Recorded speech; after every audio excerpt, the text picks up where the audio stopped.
I've never been a big fan of baseball. Someone throws a ball and you swing a bat to hit it as far into the field as you can and run across 3 bases, then back to home base?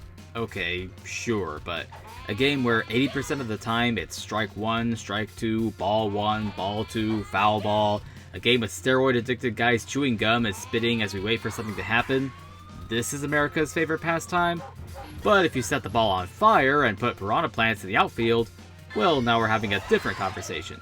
The topic of the conversation being, can I gain a greater appreciation for this sport through Mario Superstar Baseball for the GameCube? Let's see. This game starts similarly to Mario Power Tennis, even though it was actually made by Namco. Bowser has challenged the Mushroom Kingdom residents to a baseball tournament. Thus begins another entry into the Mario sports game craze of the early 2000s. This one obviously mixing Mario and baseball. Right off the bat, no pun intended, Namco did keep up the standards of the visual presentation of Mario sports games. Superstar Baseball is full of vibrant colors in the pre-rendered intro movie as well as the in-game graphics. Although the fields may not have quite as much detail as Mario Power Tennis, the characters are well animated and the whole game manages to maintain a smooth frame rate outside of a few minor hiccups here and there. The sound is comprised of powerful, cartoony sounds and pretty in-your-face Mario music to get you excited. At least it does in the menu.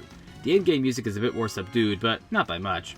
Voice acting is about what you'd expect from a game like this, with all the characters doing their trademark cheers and screams.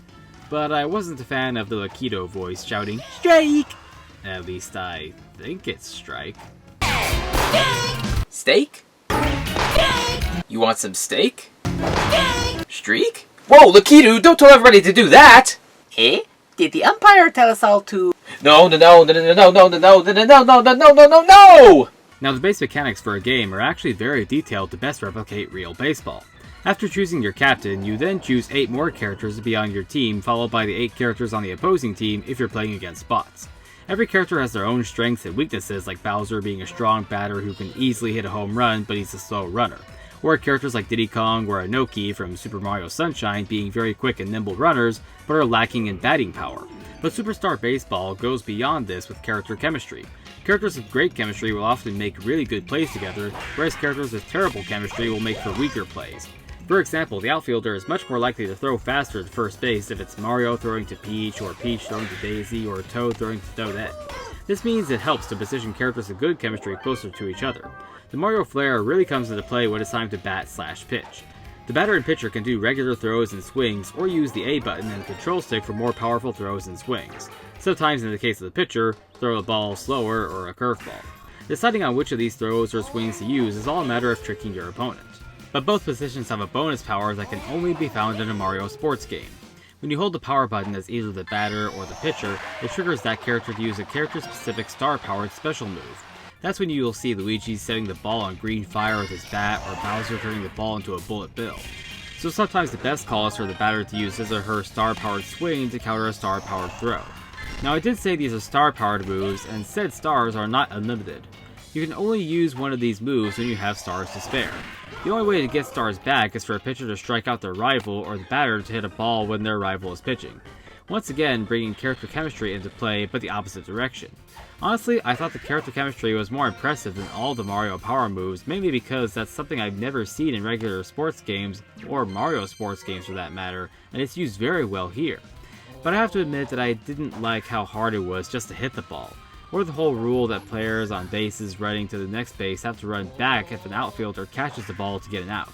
If there are rules to baseball that I would have liked to see the Mario version outright ignore, it was that rule. But in the game's defense, I think that's more my beef with the real game itself. Just some of the reasons why me and baseball never clicked. But what I do like is the theming of the different stadiums, with most of them having something that actually affects the gameplay too. Some of these things may cause baseball purists to cry foul, but there's something amusing about a piranha plant suddenly catching a ball, or an outfielder being run over by a giant barrel helping you finish your run to the next base. But honestly, they can be frustrating if you're on the receiving end of those gimmicks instead of the gimmicks helping your team. This game also has a single player mode, but it's not a simple tournament like I expected. It actually plays more like an RPG, as there's this world where you go along to compete against other smaller teams. When you beat a team, their team captain will join you until you've filled out your very own team and are ready to compete in the big leagues. Also included are stores for you to buy items to help your team out for the next match. It plays a lot like the single player Mario Tennis Aces. There's some entertainment value to it, but it often feels more tedious and out of place. It's really only worth playing once just to unlock everything. Now, despite first looks, this game does have 2 4-player modes. The first one is Toy Field. It plays like a regular game of baseball, except with more of a Las Vegas feel to it.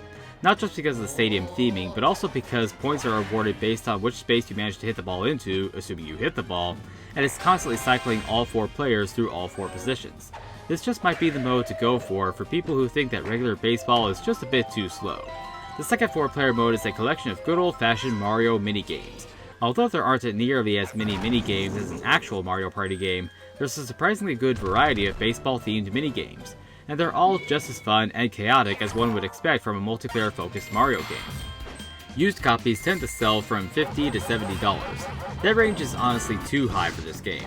Sure, play it if you're a fan of baseball and Mario, but try to look for a better sale like $30 if you can find one. Well, that's our review of Mario Superstar Baseball for the GameCube. To help me make more videos like this, please support my Patreon page. Special thanks to these patrons listed here. Also check out my previous reviews of these 2 GameCube classics, Mario Power Tennis and Super Mario Sunshine. See you all next time!